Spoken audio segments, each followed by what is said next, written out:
What if the most human thing about us isn't our technology, our cities, or our laws, but how we treat our dead? Long before the first pyramid was raised, before anyone planted a single seed of wheat or wrote a single word on stone, our ancestors were doing something incredible. They were refusing to let the dead vanish. They were investing their limited time, energy, and resources into preserving memories. Welcome back to our deep dive into the human past. Today, we are opening the ultimate cold cases of human history, counting down 12 breathtaking archaeological discoveries that reveal a dark, beautiful, and deeply moving truth about who we really are. These are not just stories of bones and dirt. They are mirrors reflecting the very origin of human empathy, grief, and connection across hundreds of thousands of years. Let us begin our journey at number 12, at the literal dawn of monumental architecture, a place that challenges everything we thought we knew about human development. In 2009, an anthropologist named Julia Gresky, working for the German Archaeological Institute, began the slow, tedious, and unglamorous task of cataloging fragments of human bone pulled from the deep fill of the oldest monumental architecture on Earth. The site was Göbekli Tepe, a massive and mysterious ring of carved limestone pillars rising out of a dusty, wind-swept hill in southeastern Turkey. This is a landscape where the archaeologist Klaus Schmidt had been excavating since the mid-1990s, slowly uncovering a prehistoric sanctuary that stunned the scientific world. Out of roughly 700 fragments of human bone recovered from the dense rubble filling the site, more than half came from skulls. But 3 of those fragments did not look like the others. They bore the unmistakable marks of human hands. They had been deeply cut. Long, deliberate grooves ran front to back along the natural curve of the cranium, gouged directly into the bone with sharp flint tools. And on the best preserved piece, there was something else that caught the researchers' attention. A small, carefully drilled perforation near the crown of the head, measuring about 5 millimeters across, accompanied by faint, haunting traces of red ochre. Gresky, working alongside Julia Helm and Lee Clare, published their detailed analysis in the journal Science Advances in June of 2017. Using advanced microscopic techniques, they systematically ruled out animal gnawing. They also ruled out scalping, because the carvings were far too deep, too precise, and too deliberate for that. Crucially, the microscopic evidence proved that the grooves had been cut into bone that had already been stripped of its flesh. These were not wounds inflicted in the heat of battle. They were careful post-mortem modifications made after death. To truly grasp the weight of this discovery, we have to measure it against the conventional timeline of human history. The pillars at Göbekli Tepe are around 11,000 years old. This completely predates Stonehenge by roughly 6,000 years. It predates the Great Pyramids of Egypt by 7,000 years. It predates the invention of pottery, the invention of writing, and even the invention of the wheel. The people who carved these skulls and hauled these massive stones had not yet invented farming. They were hunter-gatherers living in a world we can barely imagine. The purpose of that drilled hole is where the discovery turns dark and mysterious. It was placed exactly where a cord would need to pass for the skull to hang level, balanced perfectly face forward. The bone had been prepared to be suspended from a wooden beam, a post, or, as the researchers allow, from one of the great T-shaped limestone pillars themselves. The carved imagery at the site echoes the bone evidence perfectly. One stone statue, recovered at Göbekli Tepe, is missing its head, apparently on purpose. Another, which excavators call the gift bearer, depicts a crouched figure cradling a detached human head in its hands. We like to imagine the deep past as a slow, hopeful, linear climb toward sophistication, with ritual and complex meaning arriving late, long after the harvests were secured, and the first cities were built. Göbekli Tepe turns that comfortable story completely upside down. Before farming, before permanent villages, before any of the traditional markers we use to define civilization, human beings were gathering at this hilltop, hauling 20-ton pillars into place, and curating the skulls of their dead, cleaning them, marking them, and hanging them in the air to watch over the living. Whether these heads belonged to honored ancestors kept close to the community, or to vanquished enemies put on grim display, the physical evidence cannot yet tell us. The carvings are crude and hurried, which somehow makes them feel worse, not better. They left no written words, only the deep grooves, the single drilled hole, and the absolute certainty that the dead were meant to be seen. We do not know by whom, we do not know why, and we do not know what those suspended faces were meant to watch over from their place above the oldest temple in the world. Moving south to number 11, we find a different relationship with the departed, in a place where the dead did not hang in the air, but sat right beneath the living. In 1953, the famous British archaeologist Kathleen Kenyon was digging through the deepest, oldest layers of Tell Sultan, the great earthen mound beside the freshwater springs of Jericho and the Jordan Valley. She had reached archaeological strata laid down long before pottery, long before the invention of the plow, a Neolithic world some 9,500 years old. There, in the dry dirt beneath where mud brick houses had once stood, she uncovered a group of 7 human skulls, and each one of them had been given back its face. The flesh was long gone, of course. What Kenyon's team uncovered was the extraordinary work that had been done after the flesh had decayed. The lower jaw had been removed entirely. The empty cranium had been packed with packed soil to support the delicate facial bones. And then, wet plaster had been modeled over the front of the skull, carefully sculpted into cheeks, a nose, a brow, recreating the structure of a living human face. The empty eye sockets were filled with cowrie shells, set deeply into the plaster so that the skull seemed to look back at whoever held it. Some of these skulls carried faint traces of red and black paint, suggesting hair and facial features. The most famous of them, now resting in the British Museum, is considered the oldest portrait in the collection.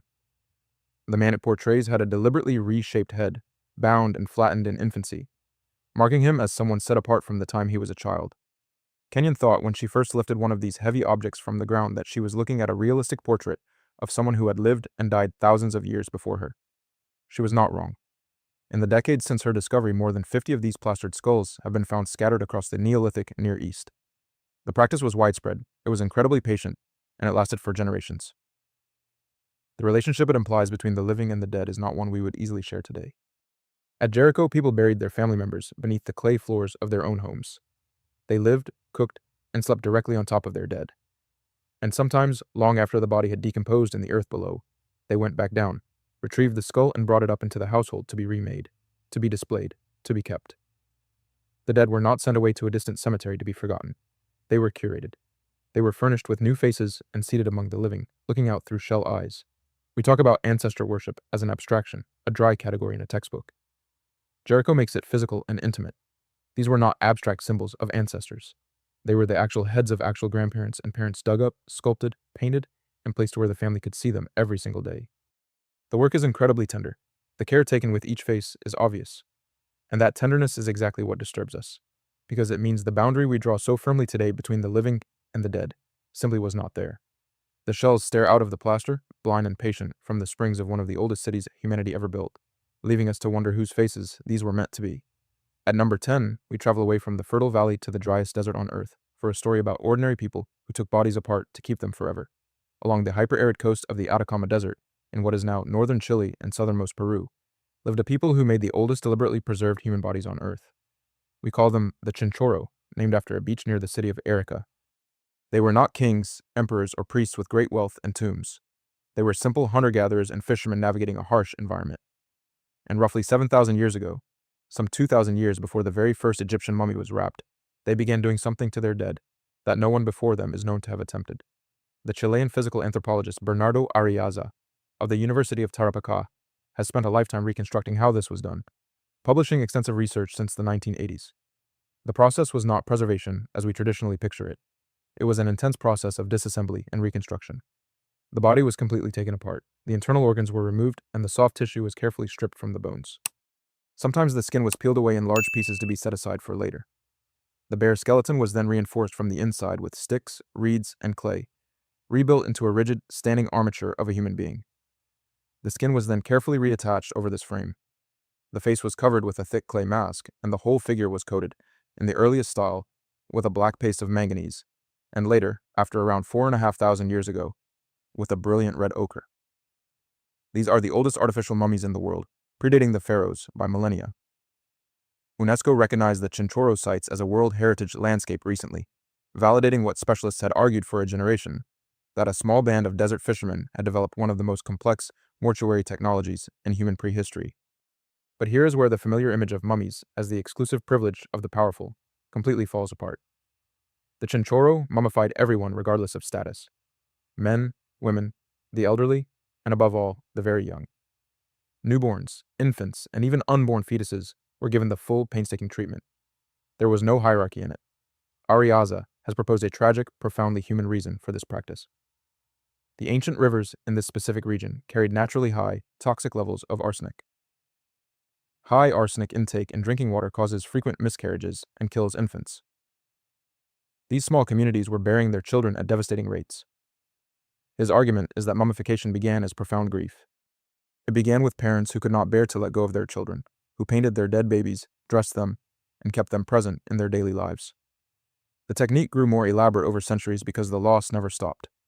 The mummies were not sealed away in dark tombs, they were maintained, repainted when the color faded, repaired when they broke, and carried on reed litters to remain active members of the living community. A dead child was never removed from the family. We invented mummification, it turns out, not for god kings reaching for political eternity, but for ordinary mothers and fathers who had lost too many of their own. The oldest preserved bodies on the planet are mostly small ones, standing now in silent museum cases, the faces of children whose parents refused to say goodbye. For number 9, we return to the Anatolian Plateau, to a prehistoric metropolis where houses were built directly on top of the dead. In 1958, on a vast plain in central Anatolia, the archaeologist James Mellart began uncovering one of the earliest large settlements human beings ever made. It was a dense honeycomb of mud brick houses, packed so tightly together that there were no streets or alleys between them. People entered their homes through holes in the clay roofs and walked across the rooftops of the entire town to get anywhere. We call this place Satal Hoyuk, and at its height, between roughly 7,000 and 6,000 years before the Common Era, it held thousands of inhabitants. Decades later, from 1993 to 2018, the British archaeologist Ian Hodder, based at Stanford University, led a long, meticulous re-excavation that revealed what these people did with their dead. They kept them right inside the house. At Çatalhöyük, the dead were buried beneath the floors, directly under the raised earth platforms where the living slept every night. A body would be placed in a tight pit dug into the floor, sometimes after the flesh had already been allowed to decay elsewhere through a process of excarnation. And then, the family went on living, eating, and sleeping directly above it. In one single building, Hodder's team found the remains of around 20 individuals interred beneath a single floor. These houses occupied by the living were also tombs, and the two functions were never kept apart. They were part of the same domestic space. And then, there are the skulls. Just as we saw at Jericho, the people of Çatalhöyük sometimes returned to a buried body, carefully removed the head, and brought it back into active circulation. In 2004, excavators found the single plastered and painted skull ever recovered from the site, and they found it cradled tightly in the arms of another body, an older woman buried holding the remade head of someone who had died long before her. The skull had been passed down as a precious artifact. It had outlived at least one generation and been placed at last in the final embrace of the next. The walls of these houses were stranger still. Set directly into them, plastered over, and often painted red with ochre, were the horned skulls of wild aurochs, enormous, now extinct prehistoric cattle, their massive horns projecting directly out into the living space. Archaeologists call these dramatic installations bucrania. A family might share its main room with rows of sharp bull horns thrusting from the walls and benches, with the skulls of their human dead resting beneath the floor in a single continuous environment, of the living, the slaughtered, and the ancestral. Step back, and the practice becomes a powerful statement about memory and belonging. Hodder has argued that certain houses functioned as what he calls history houses, special dwellings where the dead were concentrated, where skulls were retrieved, curated, and handed down across generations, where the identity of a lineage was physically anchored in the building itself. To belong somewhere was to live on top of your dead, surrounded by the heads of bulls and grandparents in a house that remembered. There is no separation here that we would recognize today, no quiet graveyard at the edge of town, no threshold between the place you sleep and the place the dead lie. The people of Çatalhöyük built their lives directly onto the bodies of those they had lost. But what happens when our investigation moves from the preservation of loved ones to something far more violent and industrial? That brings us to number 8, to the Palatinate region of southwestern Germany, and the dark mystery of Herxheim. In 1996, a routine construction project broke ground and began turning up an alarming amount of human bone. What emerged from the dirt over the following years, through a rescue excavation and then a fuller scientific campaign led by Andrea Zeeb and Fabian Hock, is one of the most contested and deeply disturbing deposits in all of European prehistory. It dates to around 5,000 years before the Common Era, to the very end of the culture archaeologists call the linear pottery culture, the very first farmers of Central Europe. The remains belong to a minimum of 500 individuals, though some estimates run past 1,000. These people were not laid out with dignity in traditional graves. They had been shattered and scattered through a series of long pits that ringed the settlement, mixed together, fragmented, and deliberately reduced. Newborns, children, adults, and the elderly, an entire cross-section of a prehistoric population broken apart. In 2009, the anthropologist Bruno Boulestin and his colleagues published a shocking analysis in the journal Antiquity that named what the bones appeared to show. The human skulls had been worked into a recurring, standardized form, the cranial vault carefully separated from the facial bones to make what researchers describe as skull cups. The long bones of the arms and legs had been broken open in the exact way one breaks animal bone to extract nutritious marrow. There were clear cut marks consistent with the systematic removal of muscle tissue, and damage of the kind produced when ribs are violently separated from the spine during butchery. The treatment of these human bodies closely matched the treatment of butchered animals found at the same site. Boulestin's conclusion was mass cannibalism, carried out over a short, intense span of time, perhaps only a few decades. To grasp the scale, look at the pottery found mixed among the bones. Some of it came from styles unique to regions up to 400 kilometers away. People, or bodies, were converging on this single location, from across an enormous stretch of Neolithic Europe. The interpretation, though, is fiercely contested among scholars, and that context is essential. Other respected researchers, among them Jörg Orschiet and Miriam Heidle, have argued that the extensive damage need not mean cannibalism at all. They suggest it could represent an intense, violent form of secondary burial, bodies brought from far away, processed, and ritually deposited as part of a massive funerary or crisis response, without anyone actually consuming the flesh. The bones can be read more than one way, and that academic disagreement must be acknowledged. But the disagreement does not dissolve the absolute strangeness of Herxheim, it deepens it. Because under either reading, something extraordinary and dark was happening at this site at the exact moment the first farming culture of Europe collapsed. Either hundreds of people were consumed in a sustained ritual, or hundreds of bodies were carried across the continent to be smashed into fragments and laid in open pits. Neither explanation is ordinary, neither is gentle, and both happened at a threshold, the end of a world, the dissolution of a way of life that had spread across Europe and then suddenly came apart. What drove them to it is beyond recovery now. Famine, war, a total collapse of belief, or a ritual whose logic is lost completely. What remains are the pits, the standardized skull caps, and the bones of hundreds of human beings broken with the same care one uses on an animal. They were processed by people who knew exactly what they were doing. Crossing the Atlantic Ocean to number 7, we find a massive display of political power, hierarchy, and human sacrifice in North America. Across the Mississippi River from modern St. Louis, Missouri, once stood the largest city in North America, north of Mexico. We call it Cahokia. And 1,000 years ago, it was a bustling metropolis of earthen pyramids, grand plazas, and tens of thousands of people. In the 1960s, the archaeologist Melvin Fowler excavated one of its smaller, ridge-topped mounds, designated Mound 72. What he found inside remains among the clearest evidence of large-scale human sacrifice anywhere in the ancient Americas. At the heart of the mound lay two central individuals placed upon a thick bed of more than 20,000 marine shell beads, which had been intricately arranged in the shape of a bird, the famous beaded burial. For decades, this was read by historians as the grave of a great male warrior chief and his male companion. However, a more recent advanced analysis led by Thomas Emerson of the Illinois State Archaeological Survey, published in the journal American Antiquity in 2016, complicated that story considerably. The central pairing actually includes a man and a woman, and the surrounding high-status burials include both sexes and a young child. But it is what lay arranged around these central figures that turns the stomach. In separate, deep pits within the same mound were massive graves. One pit held more than 50 young women, laid out in neat, orderly rows. Another contained people who had been violently killed, some apparently bled to death, some decapitated, and others thrown in without any ceremony at all. The young women in the orderly graves ranged in age from about 15 to 25 and showed no marks on the bone to reveal how they died, which itself points toward methods that leave no trace on the skeleton. Strangulation, perhaps, poisoning, or the cutting of the throat. The numbers are hard to hold in your mind. In a single mound, in a society without writing or metal tools, hundreds of people had been systematically killed and arranged around a handful of elites. And these sacrifices were not a single, isolated, catastrophic event. The neatly ordered graves of young women represent a ritual practice that was repeated generation after generation as part of the ceremonial order of the city. Then, the chemistry of the bones changed the meaning of the site entirely. Researchers, including the physical anthropologist Kristen Hedman, analyzed stable strontium isotopes in the teeth of the dead. Strontium is absorbed from the local bedrock through food and water, leaving a permanent geological fingerprint in the body that marks exactly where a person grew up during their childhood. For a long time, it was comfortably assumed that the sacrificial victims were outsiders, captives taken in war, tribute from distant conquered tribes, strangers brought into the city to die. The isotopes, however, said otherwise. The young women in the mass graves were, for the most part, local. They had grown up in and around Cahokia itself. So, this was not the killing of hated enemies.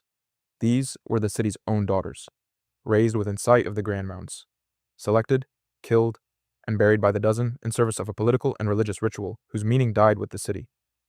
We cannot ask them what they were told it was for. We cannot ask whether they went willingly, wrapped in religious ecstasy, or in absolute terror. We can only count the silent rows. They lie there, still beneath a grassy ridge in Illinois that most people drive past today without a single glance. More than 50 young women in a single pit who grew up in the greatest city their continent had ever produced, and were sacrificed by it.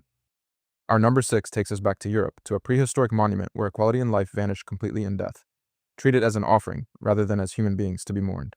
In 1991, an aerial photograph of ordinary farmland in Saxony-Anhalt in eastern Germany revealed the ghost of an enormous circular structure pressed into the soil.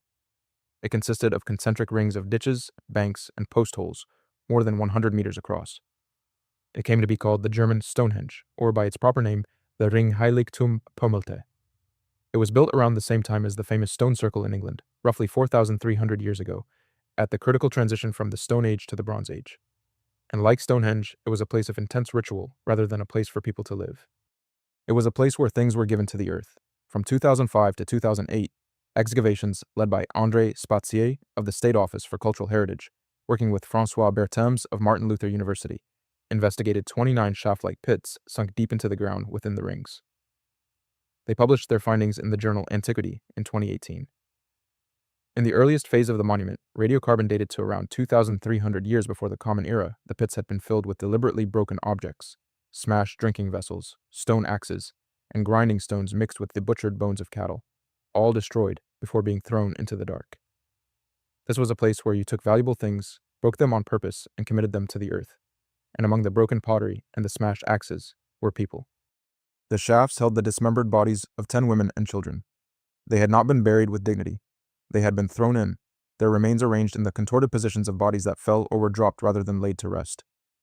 Most of the children and adolescents were between 3 and 17 years old. 4 of the victims showed severe, blunt force fractures to the skull and ribs, injuries sustained at or near the exact time of death. 1 teenager had been bound, their hands tied tightly together before the body went into the pit. To understand what that means, we have to look at what lay on the exact opposite side of the monument. In the eastern half of the rings, the excavators found a completely different kind of burial. They uncovered 13 adult men interred carefully, formally, with their skulls oriented precisely toward the rising sun.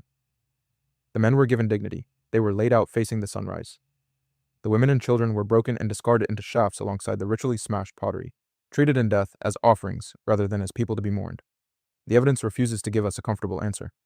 The researchers themselves are careful to say it remains unclear whether these individuals were ritually sacrificed or whether they died in some sudden episode of raiding and intergroup violence, and were then deposited here as part of a complex cleanup ritual. But the contrast is the thing that haunts us. The same community that buried its men facing the dawn threw its women and children into pits with the trash of a broken feast. Whatever logic governed that division, it was a logic in which certain human beings were viewed merely as valuables to be destroyed and given away, no different in kind from a shattered clay cup or a slaughtered cow. The monument was eventually decommissioned with elaborate ceremony around 2,050 years before the Common Era.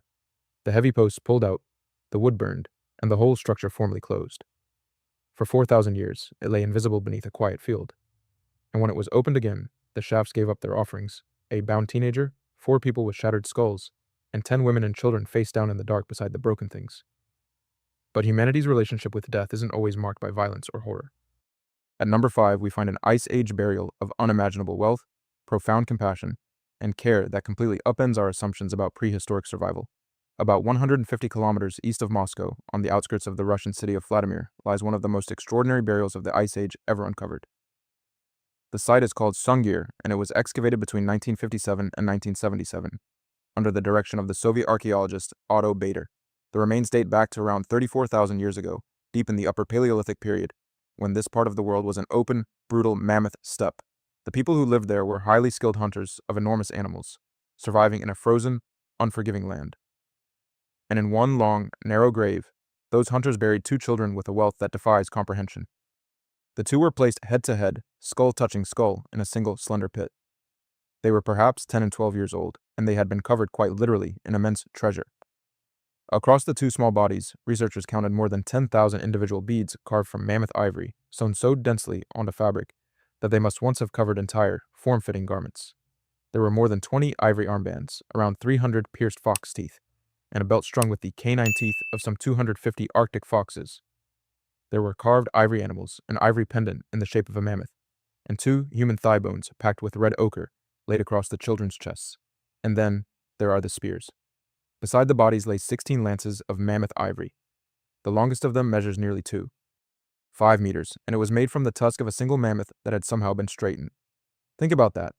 A naturally curved tusk worked into a perfectly straight, solid shaft. A feat of engineering whose exact method we still do not fully understand today. Consider the sheer labor involved in this burial.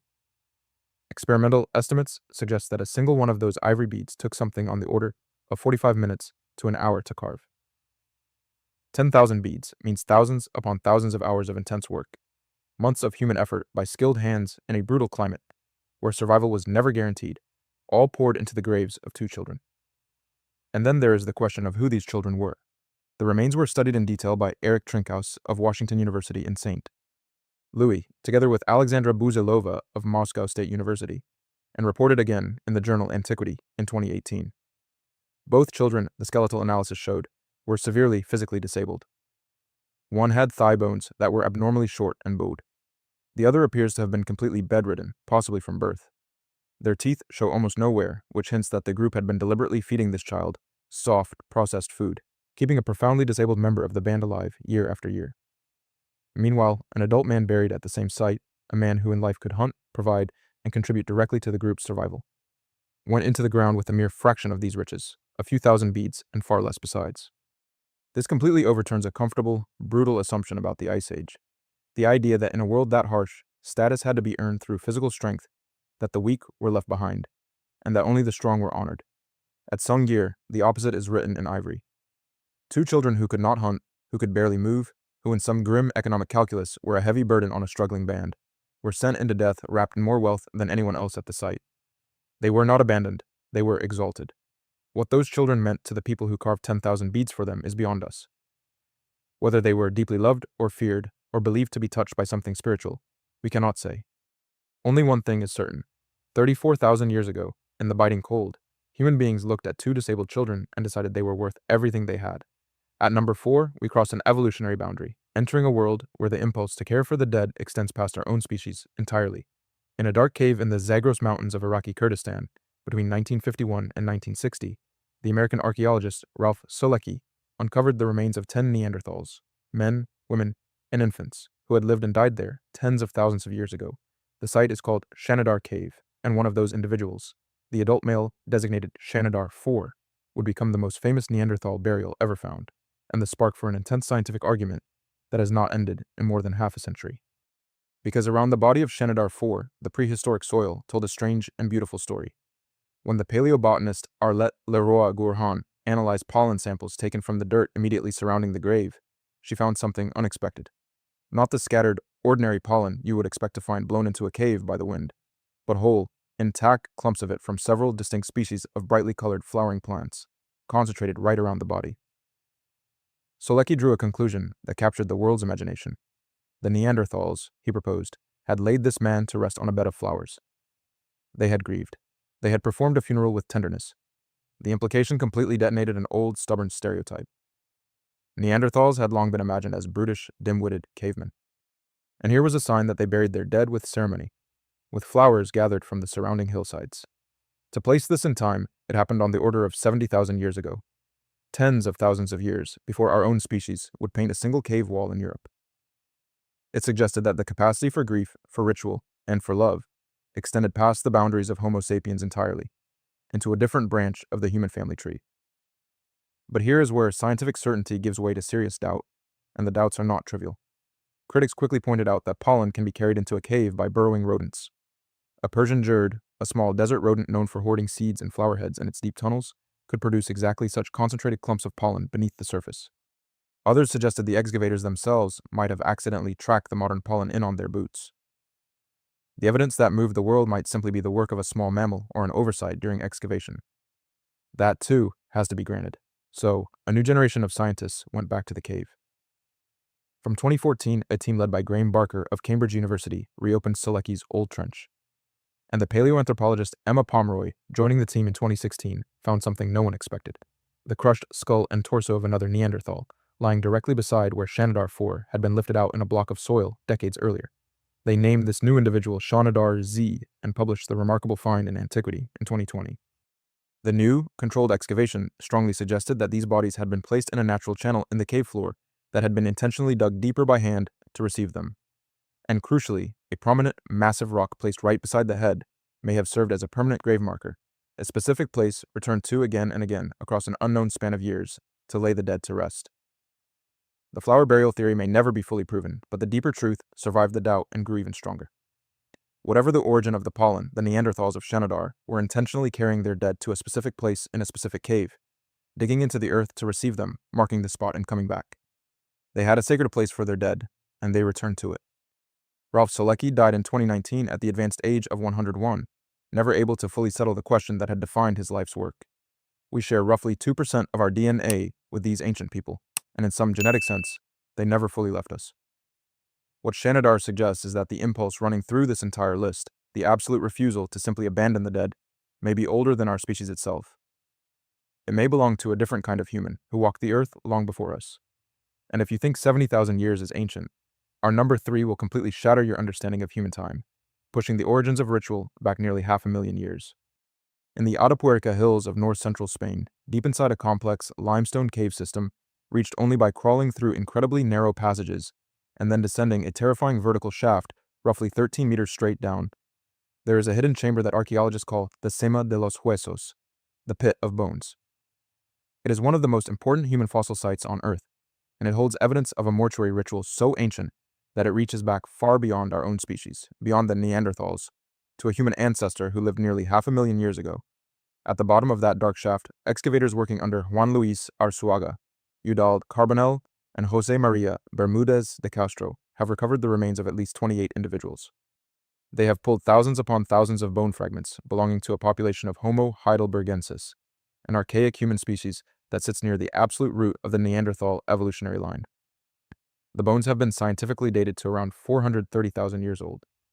To say that number aloud is to lose your footing on the timeline of the world. 430,000 years. Our own species, Homo sapiens, would not even exist for roughly another 100,000 years after these people died. And here is the central mystery of the pit. How did 28 bodies come to rest at the bottom of a completely sealed vertical shaft deep inside a cave, in a place no one would casually fall into, and where no animal predator would naturally drag its prey? The composition of the dead points away from accident or a natural disaster. There are very few infants and very few of the elderly. Instead, the assemblage is heavily dominated by adolescents and young adults, which is not the pattern of a natural death trap, but the unmistakable pattern of selection. The completeness of the skeleton suggests the bodies arrived whole as fresh corpses, not as scattered, scavenged remains. The evidence indicates, in the careful words of the researchers, that these bodies were deliberately placed there, carried through the darkness and dropped down the shaft on purpose. And then, there is the single most evocative object in all of human prehistory. Among the hundreds of thousands of ancient bones, the excavators found exactly one stone tool. 1. It is a beautifully made, large hand axe worked meticulously on both faces. It was fashioned from a very rare, reddish-purple quartzite that does not match any of the ordinary stone found anywhere near the site. It is the only artifact of its kind in the entire deposit. The team named it Excalibur. The presence of this single axe is where the discovery becomes more than just a pit of bones. Carbonell and his colleague, Marina Mosquera, argued in the journal Comptes Rendus Palevol in 2006 that the deliberate deposition of the bodies, combined with this one exceptional object of striking color placed among them and nothing else, points directly to symbolic behavior, to the earliest recorded mortuary practice in the human record, pushing the origins of ritual treatment of the dead back some 300,000 years earlier than almost anyone had been willing to believe. A grave offering. A single, beautiful thing chosen for its striking color, given to the dead before our species was even born. This interpretation is, of course, fiercely contested in evolutionary biology. Some argue the chamber could have been a natural trap over millennia, that Excalibur could have arrived by sheer chance, or that we are guilty of reading deep meaning into a random accident across an unimaginable gulf of time. The doubt is fair, but the scientific proof is gone, dissolved by 400 millennia of water and stone. But stand at the edge of that interpretation and look at what is required to dismiss it. 28 bodies carried into the deepest dark of a hill, dominated by the young, accompanied by one perfect red axe and absolutely nothing else. If that is meaningless, it is a meaninglessness that looks exactly like grief. Nearly 500,000 years ago, something that was not yet us may have looked at its dead and refused to let them go without a gift.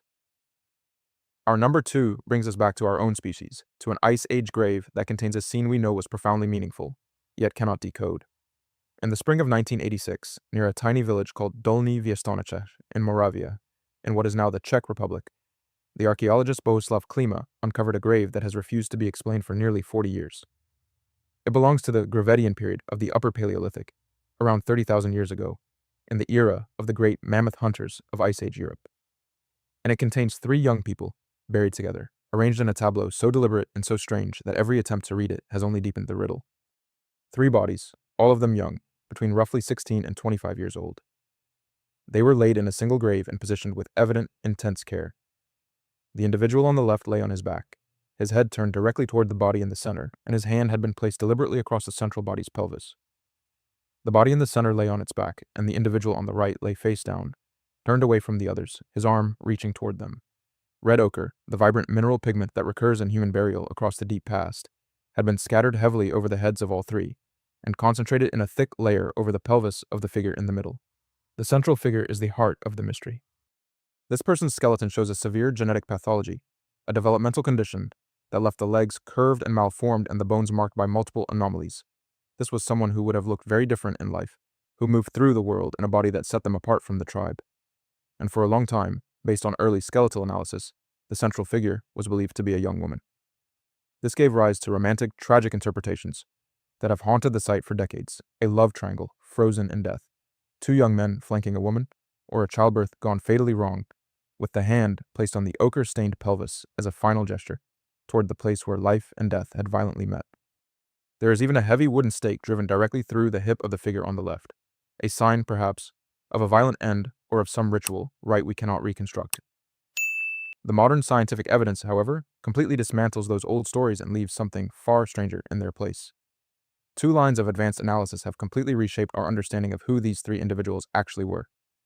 First, a kinship study published by Alt and his colleagues in 1997 in the American Journal of Physical Anthropology found that all three individuals shared a cluster of rare anatomical traits, so unlikely to co-occur by chance that they were almost certainly closely related, an Ice Age family laid to rest as one. And then, ancient DNA analysis complicated it further still, with genetic data suggesting that all three may in fact have been male and biologically related. This completely collapsed the love triangle reading and left us with a scene we cannot interpret at all using modern frameworks. Three related young men, one of them severely disabled, buried touching, drenched in red mineral pigment, with one of them placed face down with a wooden stake driven through his hip. We are left holding a prehistoric scene we know was deeply meaningful, yet cannot decode. Every single element of this arrangement was a conscious choice. The hand on the pelvis was placed there by someone. The face-down body was turned by someone. The ochre was poured by someone. The stake was driven by someone. 30,000 years ago, people stood over this open grave and arranged these three young bodies into a specific, intentional composition. And then they covered it over with dirt, and the meaning went into the ground with them. The hand still rests on the pelvis. The face is still turned away.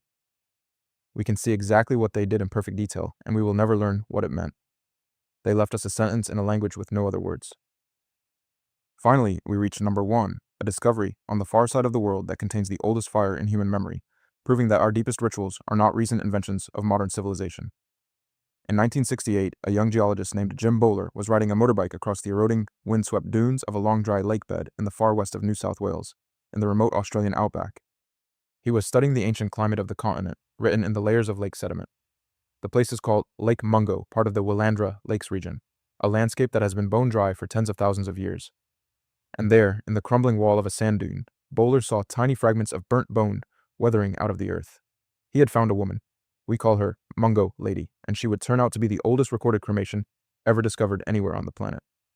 When Bowler returned with a team of archaeologists the following year, they pieced together the incredible, complex sequence of what had happened to her. Her body had not simply been burned, it had been placed on a fire. Then her bones had been meticulously crushed by her people, and then the crushed, burnt remains had been carefully gathered and buried deep in the earth. This was not a body left to the elements or disposed of quickly. This was a deliberate, multi-stage funerary rite carried out with immense intention and care. Years later, in 1974, Bowler found a second burial just 500 meters away. Mungo Man, an older man, laid out fully on his back, his hands folded together gently at his lap, his body sprinkled from head to foot with rich red ochre, staining the surrounding sand a deep, permanent pink. And then came the definitive dates. In 2003, Bowler and a team of top researchers published in the journal Nature a careful consensus determination of the age of these two burials, drawing on 4 different independent dating methods and decades of meticulous stratigraphic work. The answer completely reshaped the human story of an entire continent. Mungo Lady and Mungo Man are roughly 40,000 to 42,000 years old. Hold that number against everything else we have walked through on this list. Mungo Lady's complex cremation is older than the monumental pillars of Göbekli Tepe by 30,000 years. It is the oldest cremation on Earth. Mungo Man's ochre burial is among the oldest ceremonial burials of our species anywhere in the world. And here is the detail that should stop you completely cold. These advanced, respectful rites were performed on the far side of the planet from every European and Near Eastern site we have discussed. while the ancestors of the people who would one day build Jericho, Stonehenge, and the pyramids were still scattered across Africa and Eurasia, here on the other side of the earth, in the heart of Australia, 40,000 years ago. Human beings were already cremating their dead, already grinding red ochre to anoint the body, and already standing over a grave with the full, heavy weight of ceremony. The truth of Lake Mungo is not its strangeness, but its incredible, deep familiarity. Everything else on this list has confronted us with rituals we cannot fully understand. Skulls hung from posts, bodies thrown into shafts, children buried under fortunes of ivory. This is something else. This is the shocking recognition that the things we still do today, burning our dead, gathering the ashes, marking a body with color, and laying it down with care, are not recent inventions of modern civilization. They are not the product of organized religion, or cities, or writing, or any of it. They are older than all of that. They are nearly as old as our species' presence on the Australian continent. The impulse to honor the dead, to refuse to simply walk away and let them vanish, predates everything we think of as human achievement. You have almost certainly stood at a graveside at some point in your life. You may have watched a body committed to fire, or carried ashes, or scattered them somewhere that mattered deeply. When you did, you were not performing a modern act invented by modern society. You were doing exactly what a woman's people did for her on the shore of a lake in Australia, 42,000 years ago, burning her, gathering her, returning her to the earth, because they could not bear to let her vanish without ceremony. The Aboriginal peoples of the Willandra, the Pakonti, the Muti Muti, and the Ngiampa have always known their ancestors were there. And in recent years, Mungo Lady and Mungo Man were finally returned to the land they came from. Across every site we have walked through tonight, across 500,000 years and the entire surface of the earth, the same thing keeps appearing in the ground. People who would not abandon their dead. People who carried them into dark caves, rebuilt their faces out of plaster, painted them red, gave them gifts, returned to them, and refused to forget. It is the one thread that runs completely unbroken through the whole of the human past. It is older than farming, older than language as we know it, older very nearly than we are. Mungo Lady is the proof lying in the red dust at the bottom of the world. The fire was lit 42,000 years ago, and in some quiet, essential way, it has never gone out. If you want to see more deep dives into the extraordinary, hidden history of our world, click the video on your screen right now and make sure to subscribe.